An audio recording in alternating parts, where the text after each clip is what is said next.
All right. Well, thank you everyone for coming to this, our first live event. I have with me Shallae and Jeaneth. They are two of my students from the Sola Cybersecurity Bootcamp, and I'll allow them to introduce themselves. Hi, I'm Shallae. Oh, hey. Oh, hey. Hello, I'm Jeaneth. All right. So, as you can tell, they're a little nervous. So, real quick, Shallae, tell us a little about yourself. I'm aging gracefully. I am a former educator. I've been in education for about 10 years, and recently transitioned into tech as of, it's been a year now, I think. Maybe a year. Starting the Sola Boot Camp last year in March, and have seen really great transitions for myself since beginning. So, yeah, hey. And Jeaneth. No, I just graduated with an associate's in computer network and security management. So the boot camp definitely helped, and I feel ready and prepared for the workforce. Excellent. So, quick question for the both of y'all. What made you want to take the boot camp? For me, it was the hands-on practice that I couldn't really get from school. Um, Everything was pretty hands-on, which is the most important skill. And the Security Plus, which was a big plus because that's required in the workforce now. So that was a big motivation for me. Mine was here, here, here, here, up. Is that better? Other side? Okay. We can just pass the mic. Okay. Thanks, that's better. Is that better? Okay. Mine was, I was ready to transition out of education. I've been there a really long time and I didn't really see much growth for myself there. And I've always wanted to try something new. Ideally, when I first started school, I wanted to be a forensic scientist. So all of my educational background was in science. And then something told me, well, really, my stepdad and my brother in law were the encouragement to jump into tech because it was kind of similar to the background that I wanted, but more so IT integration. And I just went out on a whim. And, it's been really great so far. So, yeah. I have my own. All right. Next question for you is when you, I guess, got into the boot camp, right? What was your initial impression of everything? You or everything? Me, the boot camp, Sola, everything. I thought it was really great that a nonprofit was able to not just support people within, our community, but not just kids, but like actual people, adults, kids, whoever. And that was offered to me. I first learned about it through my school office manager. And it was like a link that she provided in our newsletter. And I was like, oh, this is interesting. And I was talking to one of my former coworkers about it. And he joined tech a long time before I did. And he was like encouraging me to do it. I was a little doubtful at first. But then I was like, I'll try it. And then once I did the questionnaire, I was like, okay, it seems a little intense. I don't know if I'm going to do this. But as the boot camp began and I started to see a lot of people like fill the room, I was like, oh, this is real. Like people really want to transition into tech. It's not just, for show. So, yeah. And Jeaneth?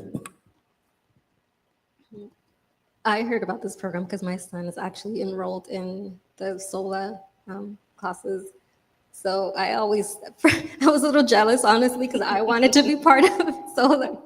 And then finally they opened it up to adults. And then cybersecurity is something that I was interested already. I was doing that at school already. So it was a perfect opportunity for me to learn, get hands-on experience, and then just learn everything I needed to learn. I'm still learning, and Miles was great.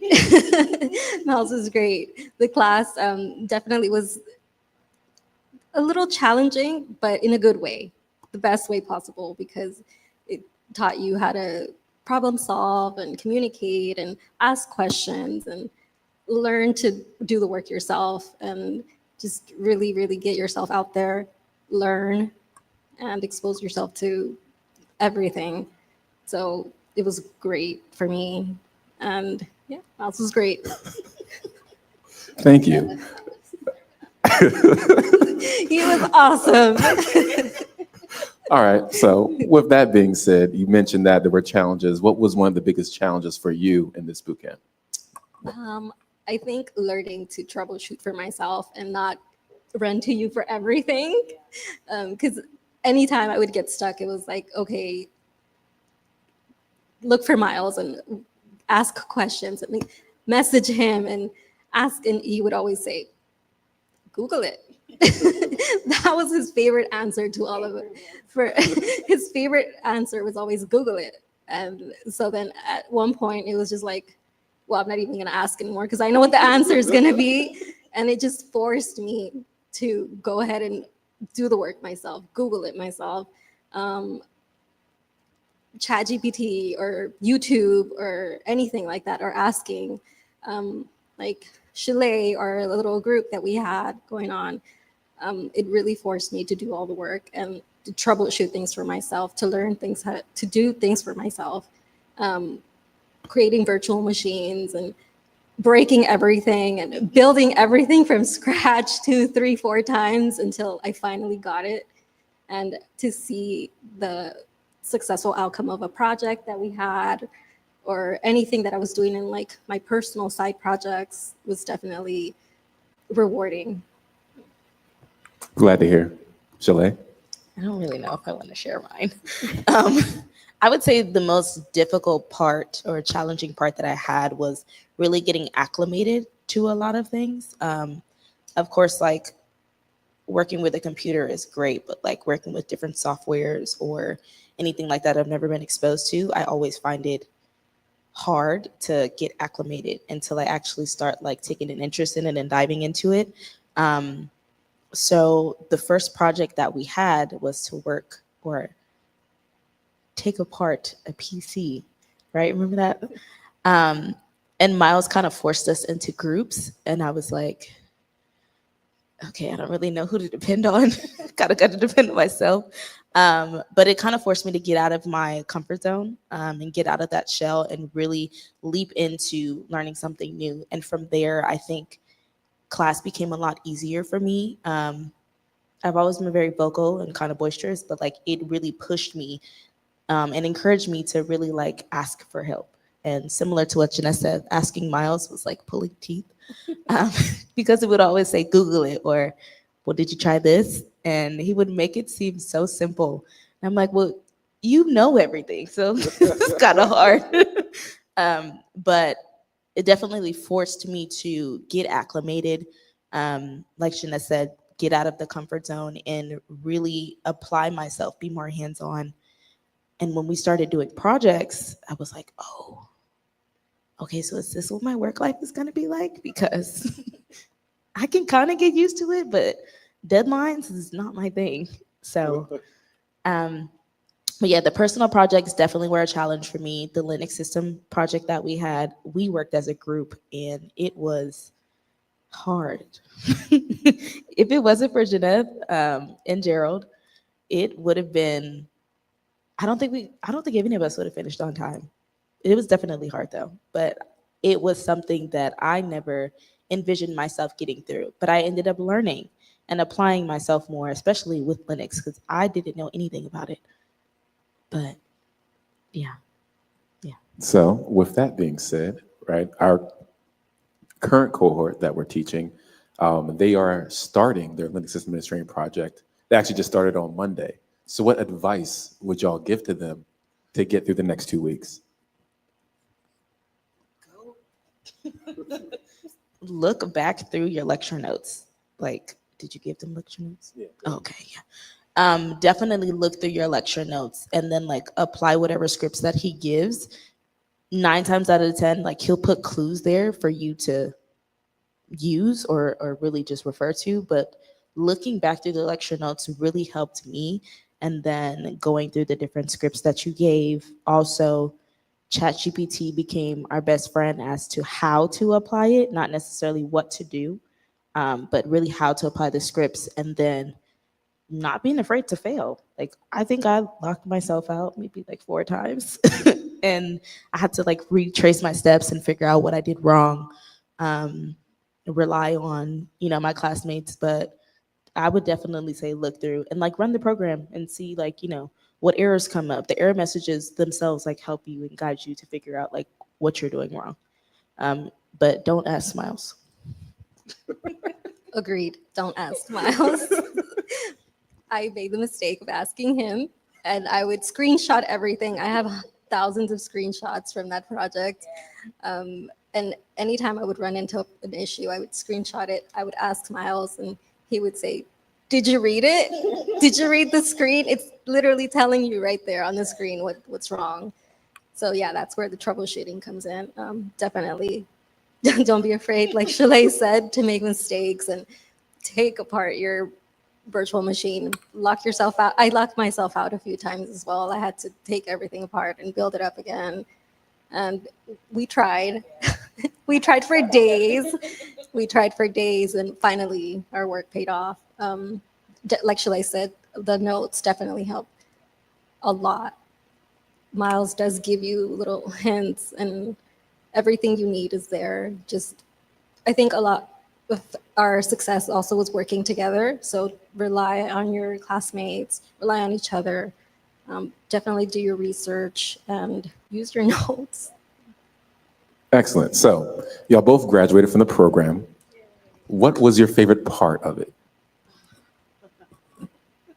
Mine was definitely hands-on projects. Every project was challenging in its own way, but definitely, like we've said, our notes, our lecture notes, the recordings. I would go through the recordings after class. Once Miles would post them, I would go through the recordings, watch it again, and read every note, every script, and try to understand it a little bit better so I could apply it myself to the next project. Texting Shallae and Gerald all the time, like, did you guys get through this step? Did you get stuck here? Relying on each other was helpful. Miles was no help. I'm just kidding. He was. He would help once we cried enough to him and told him we've tried everything and nothing has worked. He would definitely help. So he is a great resource as well. But for sure, the hands-on projects were the best thing. It helped you troubleshoot, and yeah, it's very satisfying when you finish a project successfully and you see the work that you've put into it, and literally the feeling of it is like it's great. I second that. I think the hands-on project really helped me figure out like what or ideally like what career path I wanted, because he exposed us to so much with the lectures alone, the different quizzes, the projects, the assignments that he had, and he gave us so many. I literally I didn't go to sleep some nights because I would be sitting here trying to figure out like, what is he asking us to do? This is frustrating.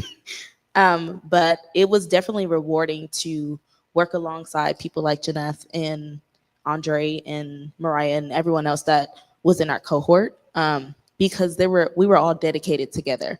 So it didn't matter what we were experiencing or in our personal lives. Like when we came to class, we were all super focused. And when Miles gave us a hard time, we kind of like relied on each other.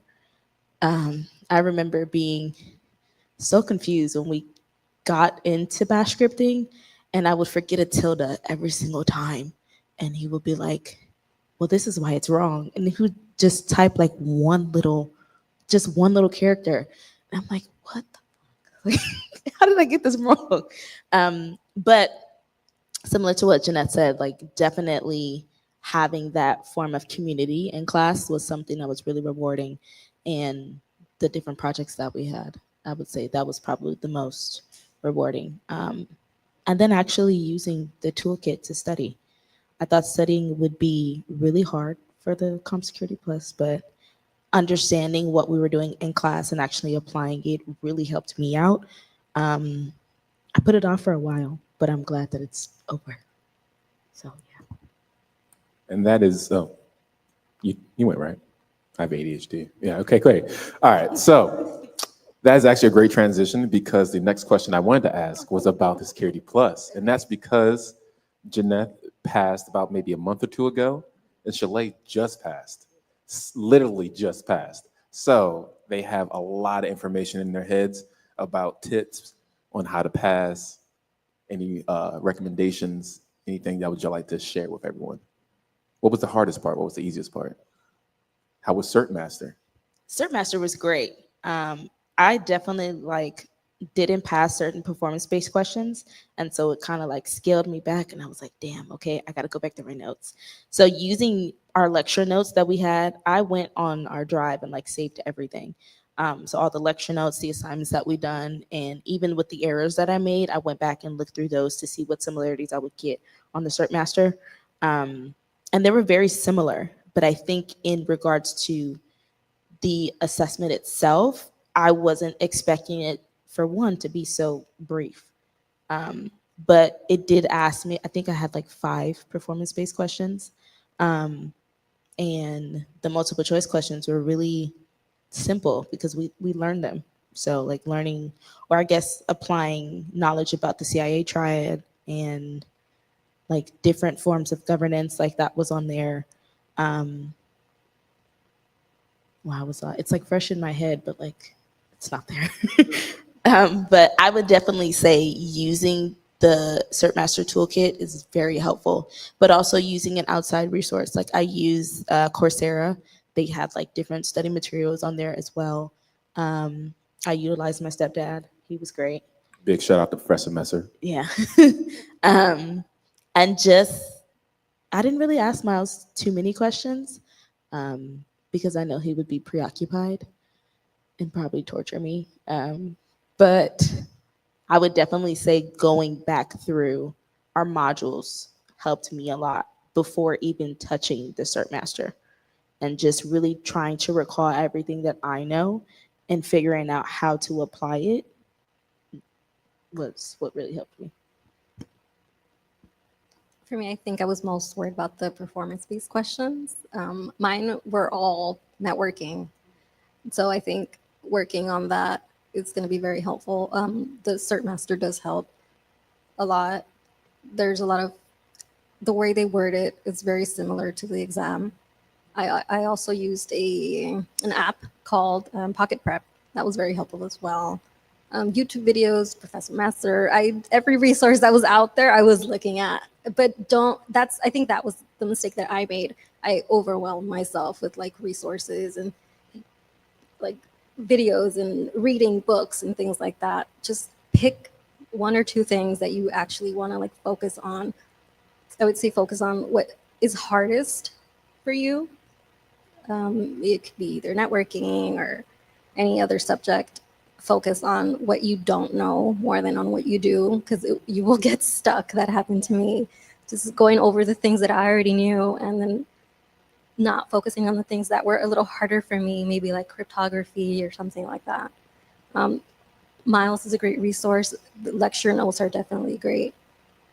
And I think just going over everything, just kind of slowly, don't overwhelm yourself. That's, I think, the best. Honestly, great advice. I have nothing else to add to that. I'm just so happy that both of y'all passed. Yeah. All right, so another question for y'all. So post boot camp, post getting the Security Plus, what's next? I have been applying to different positions, more so focused for data analyst, but I recently got a second interview with a company called Uptech World, which helps different companies develop their websites, bring ideas to life that they want to project on their websites, whether it be 3D art or anything like that, and they kind of enhance their systems. At first I started applying to just anything, but then I reassessed myself on what I really wanted to do, and just started applying to jobs that took entry level, people who were just getting into tech and seeing what the interviews would be like. exposing myself to different forms of tech. So I looked in governance, I looked in risk management, I looked in cloud, I looked in various parts of tech and tried to figure out which one would be best for me. And right now, web developing is what I'm looking at. So I haven't started looking just yet. I'm going to start soon. I just finished school, like I mentioned, so I have a little bit more time to dedicate myself 100% to looking for a job, but I am definitely ready. I feel a little bit more confident than I did a few months ago, for sure. I think Miles and I have spoken a lot about confidence, right, Miles? And I think definitely the skills that he's going to be showing you and prepping you with through the projects are very, very valuable, probably the most valuable. I mean, the information, the slides, and all of that is definitely very helpful, and it's everything you need to know. But I would say 100% the projects are the most valuable. Also, I feel a little bit more confident through, I recently participated, this weekend actually, I participated in the Sentinel-1 challenge for the Department of Defense. And to my amazement, just kidding, I got through a few of the challenges. It was my first capture the flag challenge, and to do it for the Department of Defense was very, it was interesting and it was exciting, and it was my first time doing it. And I got through some of the challenges, and it was things that we did here, like stenography and SQL injections and things like that we've seen. And I recognized it, and I was like, okay, well, this is where the skills come in. So yeah, it was great. I'm actually glad to hear that. I'm glad to hear that a lot. Another question that I have is actually from the class as well. And they wanted to know more about what they can do to better prepare for the, different modules and things of that nature. If they are utilizing the additional resources that you, I guess, post, well, you know how you used to post the modules and then like we'll have the They actually supplemental readings? they have a GitHub now that they can go to. They have a public GitHub where it's all posted ahead of time. Yeah. That's amazing. He wouldn't release it until we had finished the modules. So that's really good. Definitely utilize the supplemental readings, videos, current events that he provides, because some way, somehow, it's going to be linked to the module that you are starting for that week. At first, I was like, they're just additional things. And then I think maybe like the second week, I was like, okay, these are really helpful. And then like going back to see what we did in the previous modules to see how it's connecting to the next module was helpful as well. So I would say utilize the supplemental readings and videos. What about anything outside of what I gave you? Anything help you? I would chat to GPT current events that were linked to our modules to see like what I could expose myself to. Of course, watching the news, he kind of put us on a lot of like cyber websites to see like what current events were going on. We would kind of discuss them in class, or just asking him, even though he won't tell you. But yeah, I think that's one thing that helped me out. I can't really speak for others, but I think that's something, I think most of us typically did that. We would read the supplemental readings and videos and such. But So, I mean, there's an ample amount of resources out there. Shallae's favorite saying is that I was her mentor and tormentor. At the same time. Crazy. I agree with Shallae. The supplemental readings, videos are very helpful. YouTube is a great resource. I use that a lot. And yeah, just going over your notes, just study. Make sure you understand it. If you don't understand it, rely on your peers. Maybe Miles. Maybe if you've cried enough, maybe he'll help. But yeah, I think that those are good resources. I'm just trying to get y'all more confident. All right. Look, I know I'm tormenting you. Look, how I look at it is, right, a lot of times people will go to like either their parents or whoever it might be for that answer. And many times as your teacher, you come to me first for everything. And might be out of laziness. It could be out of just being scared to get the wrong answer right, especially in traditional education. You know, Shallae, you're an educator. A lot of times we're taught to get the right answer, not really how to learn or to learn, right? Or that it's okay to fail because in your failure, you're learning something. So that's, you know, something that I'm finding gets maybe 18 plus years of education that getting y'all to come to your own conclusion about things based off of the facts that you see, you know?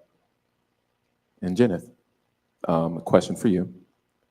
So when you came in, right, you were one of my quieter students, unlike Shallae.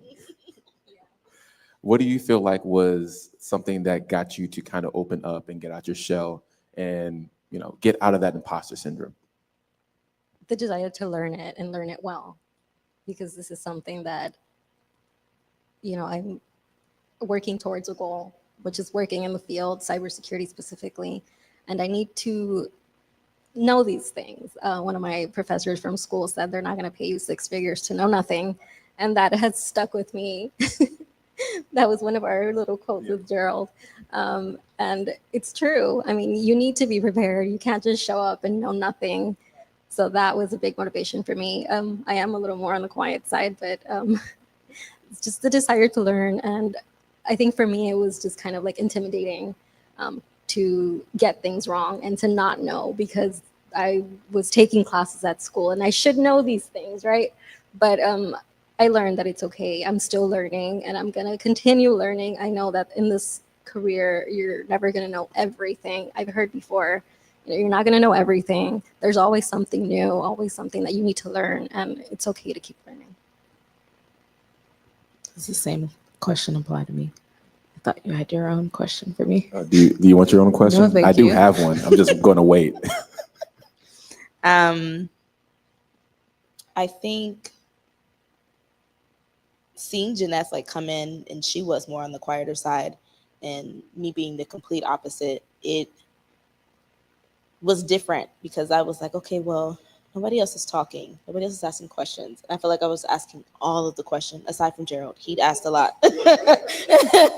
But I definitely felt like we all want to know certain things. And like as a community of students, it was great to have those who were super outspoken, because we were able to ask the same questions that they probably had in their head. And then when we got to working in groups, it was like, okay, well, you struggle with this too. Like, so did I. Okay, well, you don't really get this. I don't either. And it kind of like forced us to lean on each other.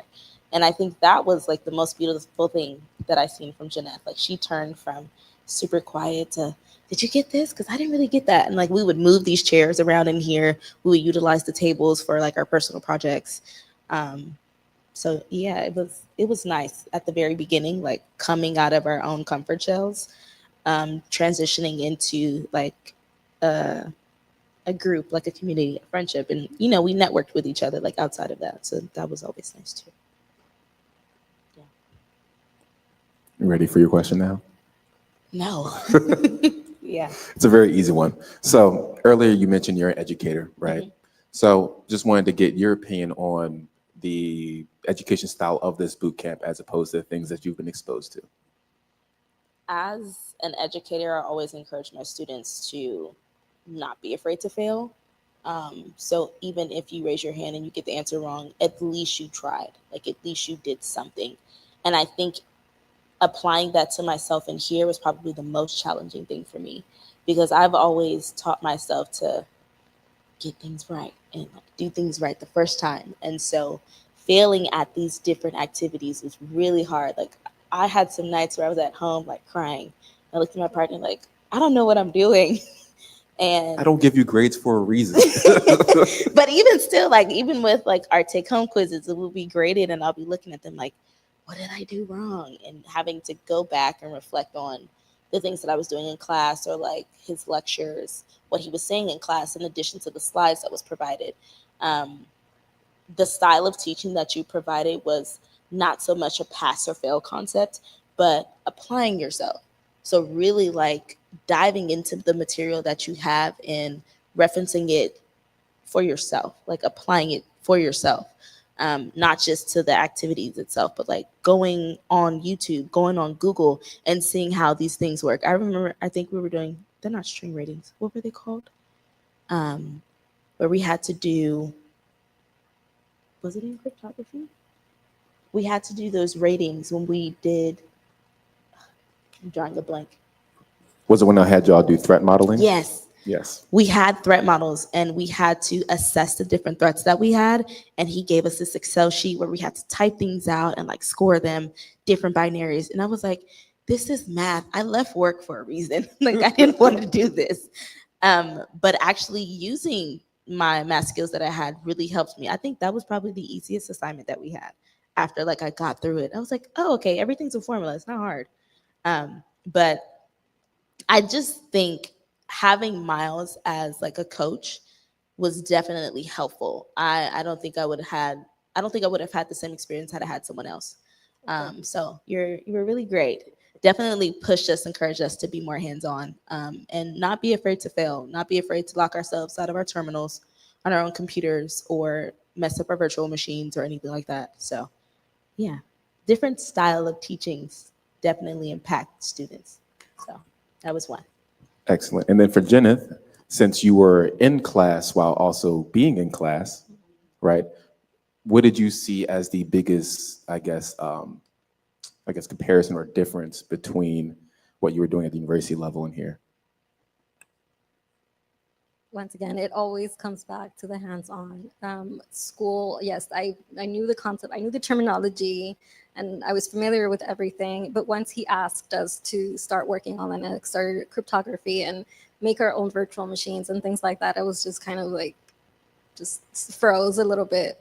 Because in my head, I was a little hard on myself, honestly, because I was going to school. I've taken all these classes. I know the terminology and I know the surface level. And then I was hard on myself because I would say to myself, like, I should know these things. Like, I should know how to do all of these things, right? And then it's taking a look back and it's like, no, I'm here to learn. I'm learning all of these things. The hands-on for me was new because in school, it was all kind of like textbook things. And I did have a few like, it was simulations, but it was nothing compared to what we did with Miles.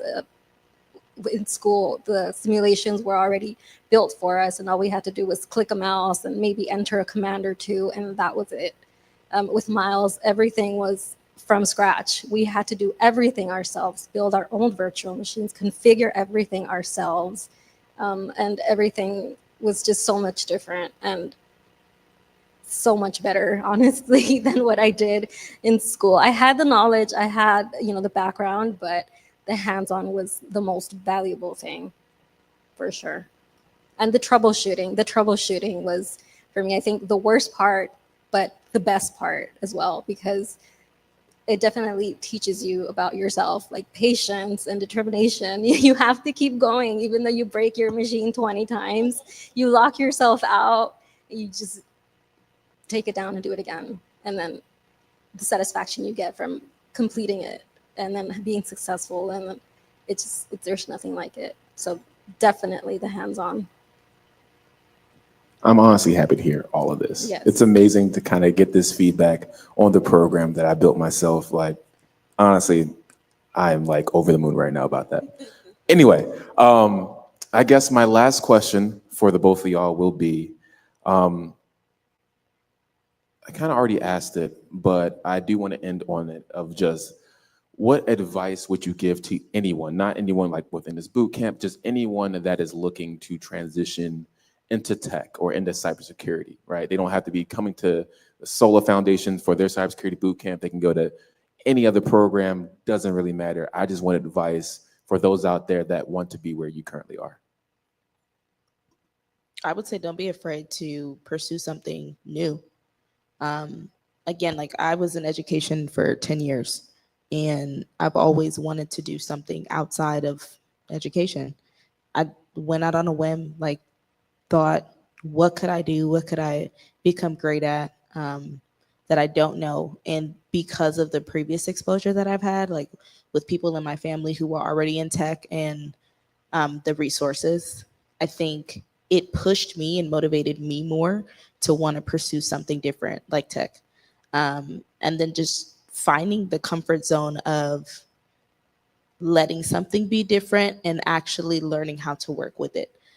Once I started the Sola Bootcamp, I was like, okay, now I actually have to start planning what my career is going to look like or what I want to do. And then we started, I think it was like the second class that we had, we started researching different, I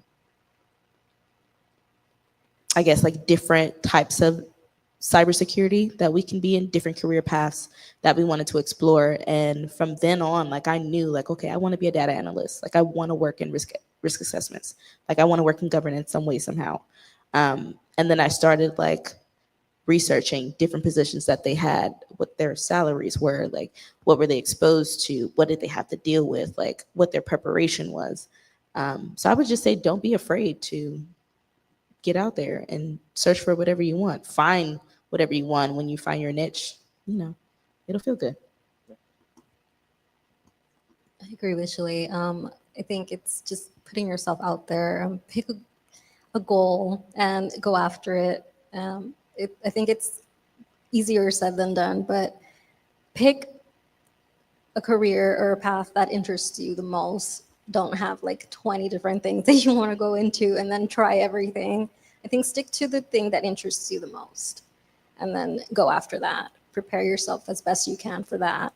Whether it's doing hands-on projects or reading about it or going to get-togethers, meetups, and things like that with people that already work in the field. Networking, I know is really, really big in the industry. And then put yourself out there. Don't be afraid. Take it from experience. Confidence is a big, a big plus out there. But definitely try to prep yourself as best you can with projects, and just go for it. Yeah, I would definitely see that as well. The networking really helps, and then building relationships with. Sorry. Building a relationship with your mentor or like with your coach. Like Miles and I, like we all have a really great relationship. We can joke around, but we can also like seek more information and guidance from him. So I think that's super important. Just having that type of cadence and like relationship with someone that you can learn from is really great. And then also the community that you build with your classmates. When we say utilize them, we don't just mean like for the assignments, like really utilize them, like really see like if you guys can network together, if you can build connections or, go outside at a coffee shop and like do research together or, like experience different things together within like the field. So I would definitely encourage networking a lot and then building those relationships. And like Jeaneth said, like not being afraid to try something new, not being afraid to go out there and expose yourself to something new or other things. Yeah. Well, hopefully we can all see each other at DEF CON later this year. Yes. But I know I said the last question. This is actually it. I'm going to give y'all the golden ticket to ask me a question now. And I'll actually answer you. Go ahead. Why? Just why? No, what would you say would be your most memorable and joyful experience with like the first class? Okay. Actually, a great question. The most memorable experience would actually be, weirdly enough, the first day, because of all your personalities that I got to meet at once and to see how nervous y'all were just walking in. And just see like how everyone was like excited and a little bit anxious. Y'all were really just gung-ho about it. And then still seeing y'all have that, determination and passion about it 24 weeks later really is amazing. I do wish that we got to do the end of the year celebration, and show off your end of the year projects and all that fun stuff. But I definitely really did enjoy just seeing y'all grow, seeing y'all get out of your shell and all that stuff. I know. I cried for that project. Yeah, I tore it apart like 20 times. Yeah, blood, sweat, and tears.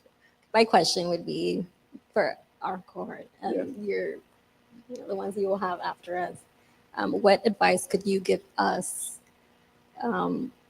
career-wise Oh, okay. to prep ourselves to get out there? Yeah, it just depends on what you want to do, right?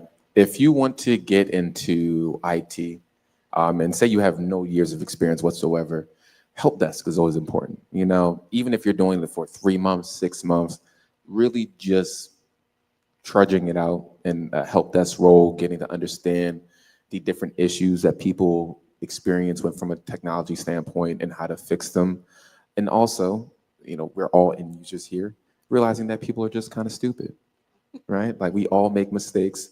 I don't know how many different times I'm like, I don't know why my laptop's not working. It's dead, right? So it's really just do that, do kind of those, not remedial, but like those jobs that are going to give you the complementary skills that put you where you want to be, right? I didn't start off as an ethical hacker in cybersecurity. I wish I did, but I didn't. I started off first doing like data and configuration management. And then from there, I went into um, identity and access management doing consulting with Deloitte. And then from there, I was working in a SOC with Warner Brothers and so on and so forth, right?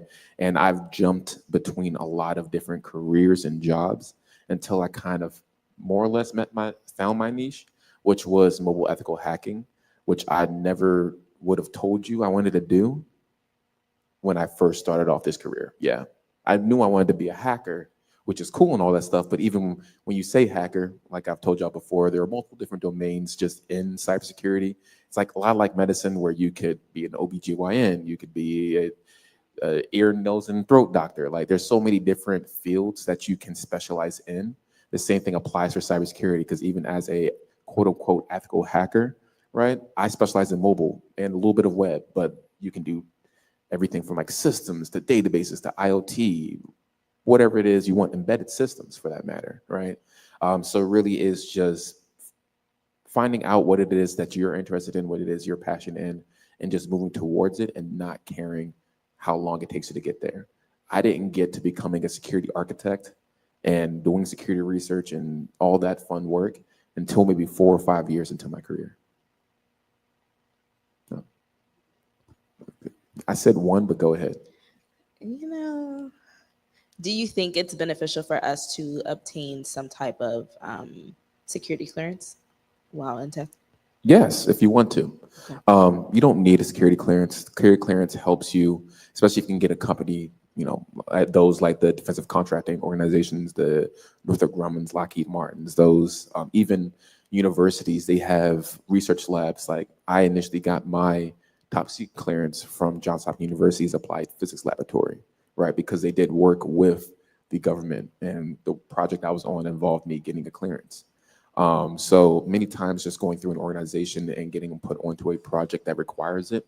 And if they're willing to pay for you to get one, that will help set you up because clearances are expensive. And if you've looked online, especially like usajobs.gov for any IT or security positions, many times they will want you to have a clearance already.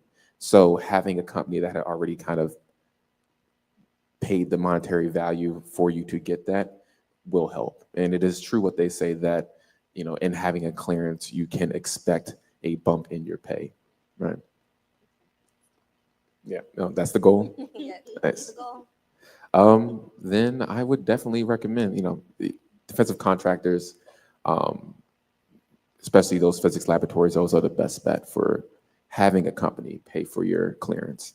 Many times they will ask you to already have one, but I say to that, get in how you get in. You're right. If you have to come in as a Linux system admin, if you have to come in as IT tech, help desk, whatever it may be, y'all have great personalities, network, right? That will allow you to meet the director, the manager, whoever it might be that runs that team. Let them know your skill set. Ask to volunteer even for that team to do minor things so that when that opening does present itself, that manager, director, whoever it may be, already knows the value you can add to their team, and it's a natural transition. Yeah. Probably. All right. Anything else before we dismiss? One more.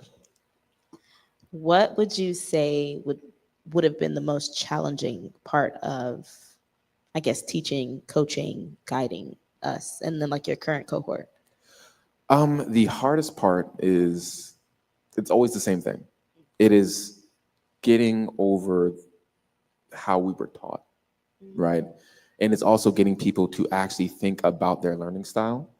Many times, right, especially in this program, it is one in which, that people are in their 30s plus, if not older, right?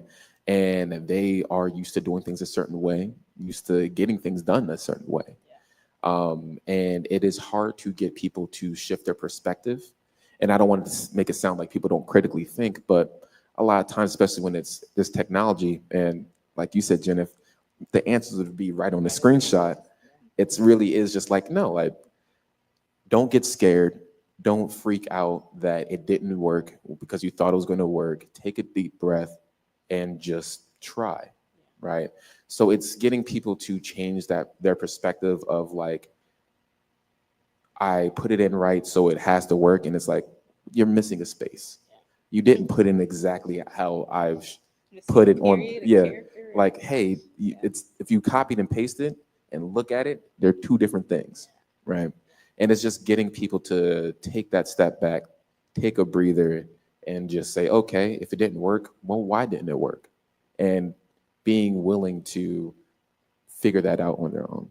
That is continuously the hardest part. And people will hate me for it for like the first 6 weeks of class.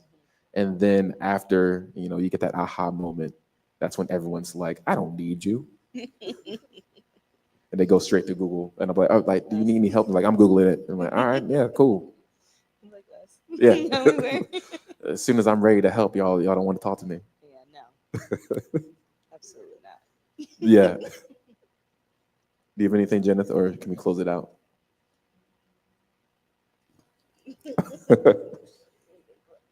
All right. Let's see. What would be, I guess, in your opinion, throughout the whole boot camp, the most, I guess, useful or valuable skill to learn? Useful, most valuable skill. It would be, I've never been asked that question before. No, technical, Yeah. or like, actually, it's weirdly enough, it's going to be a soft skill. It's not going to be technical.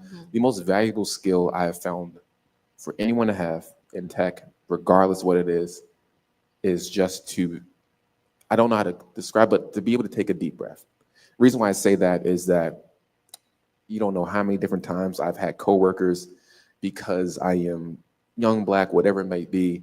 I'm coming in as a security architect, many times having colleagues that are twice my age, and it's my job to review and approve other people's work.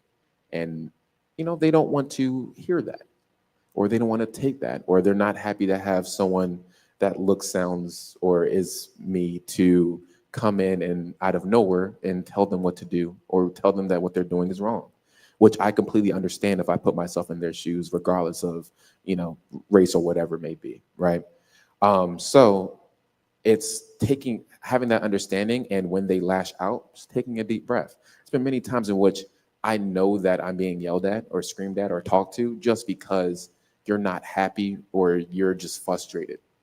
And many, many people in tech don't have personality or like are personable, and they, are particular. And I have that understanding of like, okay, you're rather particular. I'll just let you vent, do your thing. Later on, you'll think about it, probably get sad that I didn't yell back at you, and want to apologize. And I will guarantee you 7 out of 10 times, they apologize after, because I didn't get in a screaming match, because I didn't go back and forth. I just go, you know what? I understand. I get it from your perspective, mute myself, do what I need to do to get that out, and then unmute. And yeah, we'll work this. I'm just here to support you. And we eventually get to a common ground. And yeah, it's not a problem. It's always like, the first 3, 5, 6 months of me being there.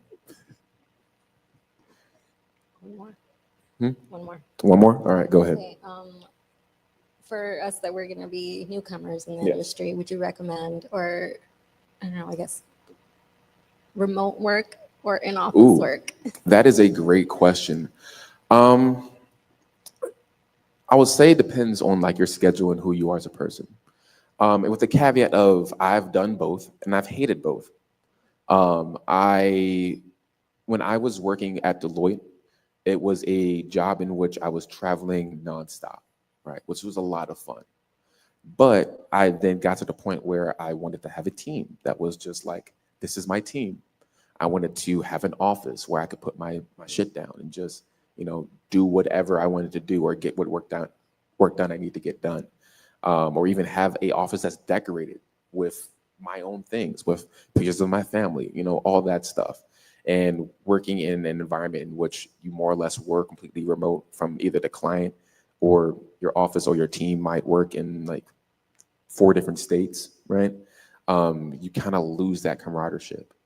And when I then transitioned to Medtronic, it was during COVID, so I was kind of screwed there. Eventually, people start coming in, and I did enjoy having that office environment. But then, um, being able to manage my life and work-life balance became different because I got used to being able to work remote and come into office when I felt like it or needed to, right? So I say all that to say that it really does depend on your personality, on what it is that you need in that time. Sometimes you might need to go into the office. It might be for 6 months, a year, whatever it may be, and that's perfectly fine. And then going to the office might be burning you out, transition to being remote. Now, if you're starting your career, right, this is where I would suggest being in person is best, mainly so that you can learn, so that you can network, and so that people can see you, right? I was taught from one of my professors, I don't remember who taught me this, but they told me that when you go in the workplace, you are based off of your performance, your image, and your exposure. How well do you do? How do people see you, right? And how many people know you, okay? And I've lived by this and I've seen it work where through having high performance, through having a good image, but no one knowing you, you're not gonna get that promotion. But through having that high performance, that high image, and people knowing who you are when you go up against other people, when you go up to the review board, whoever it may be, since they're already aware of all your accolades, you're naturally going to get that promotion and transition. And that's something that I found is easier to do in person as opposed to being remote, where it is more on you to set up those one-on-ones. And not everyone's going to want to turn on their camera or actually be personable or even join the one-on-one for that matter, because they have their own priorities, right? So that's where coming in remote for your first job can be hard, especially when you don't have the ability to, for example, walk up to somebody and say, hey, do you know how to do this? And you can't do that when you're remote. But me on Teams, when I'm locked in, I check Teams in the morning, at lunch, in the afternoon. 3 times. It's the only time people get responses from me unless they add me and they see it pop up. But yeah, it's just because I'm so busy with work and have all these different priorities and assignments that responding to Teams is like secondary. If you really need me, you'll call me. Well, we have some time. Do we have time? We have 5 minutes. I have another question. Okay, Yeah. So cybersecurity seems to be like the most popular Yes. going on right now. Yes, it is. But what would you say, in your opinion, would be, I guess, the most, I guess, recession-proof or layoff-proof job to go into in the tech industry? Yeah. Right. Cybersecurity, without a Right. doubt. Well, even It's with scary. this recession coming in, cybersecurity, I believe, I was just looking at the statistics for it, we're like the only industry that's projected like 33% workforce growth during it. And that's just because with the advent of AI and everyone coming trying to digitize and go online, the need for those people that can understand how to secure our data is really important, right? And you can see that even with like this current political environment where, people can just come into government offices and buildings and get access to this data. And there should be, protections in place against that. And that's what our job is to do. So this is not something I see ever really leaving, right? It's kind of like IT and cybersecurity are the people that keep the lights on at night. So our field isn't really going to go away anytime soon. And even if a company does do layoffs or whatever it may be, typically you're able to transition to a new role within 3 to 6 months, right? And that just kind of depends on your own energy and your ability to interview and all that fun stuff. I know that when I got laid off, it took me around 6 months to find a job. But that's also because I made the mistake of not continuously interviewing through the year to kind of keep that practice and keep that, that skill going, because I genuinely thought that I was going to have a career at my previous company.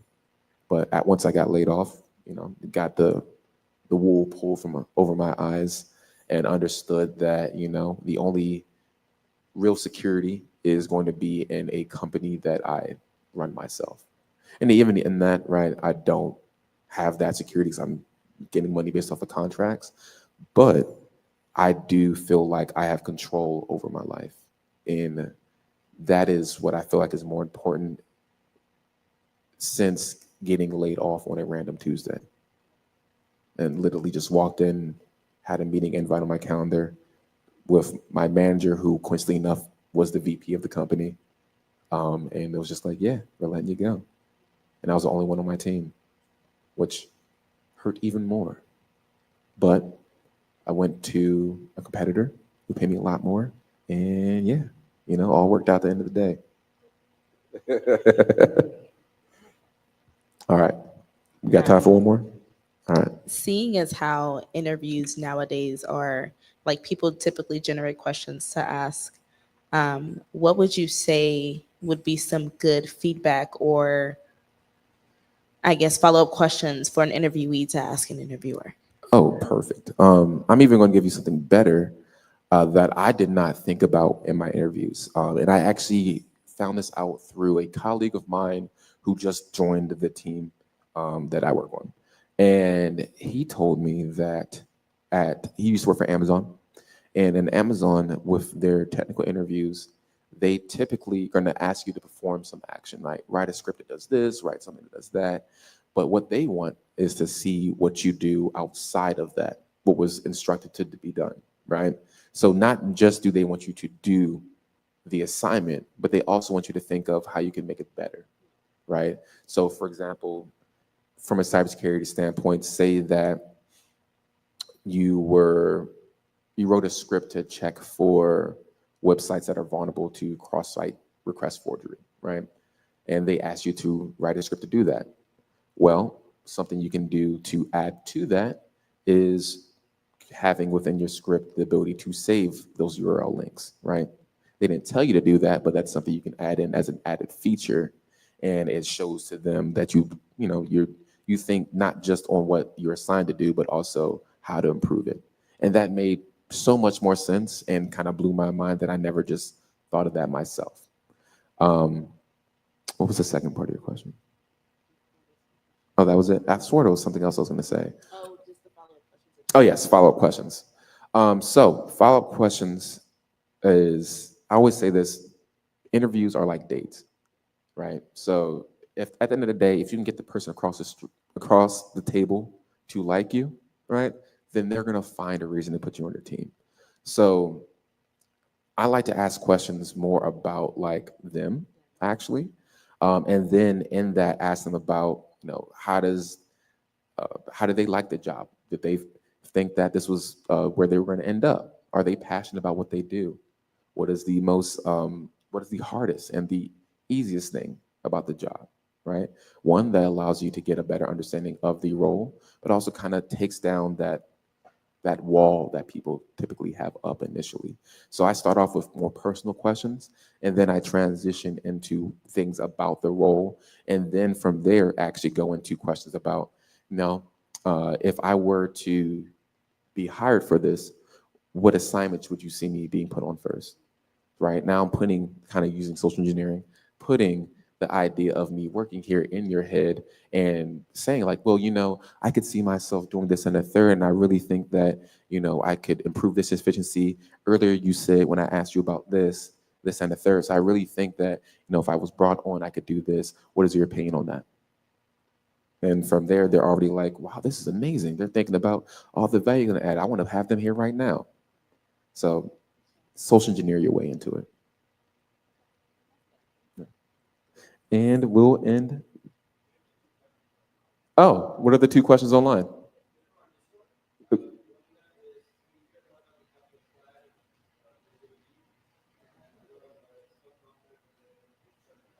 Okay. When you started the Linux project. We'll start off with that. How confident were you when you started the Linux project? When I seen the different scripts, I immediately screamed. Mainly because I was like, okay, this is an assembly of almost, I think it was like the whole module that we did. And the Linux module was like, I don't know, maybe like 7. 8 units. It was so long.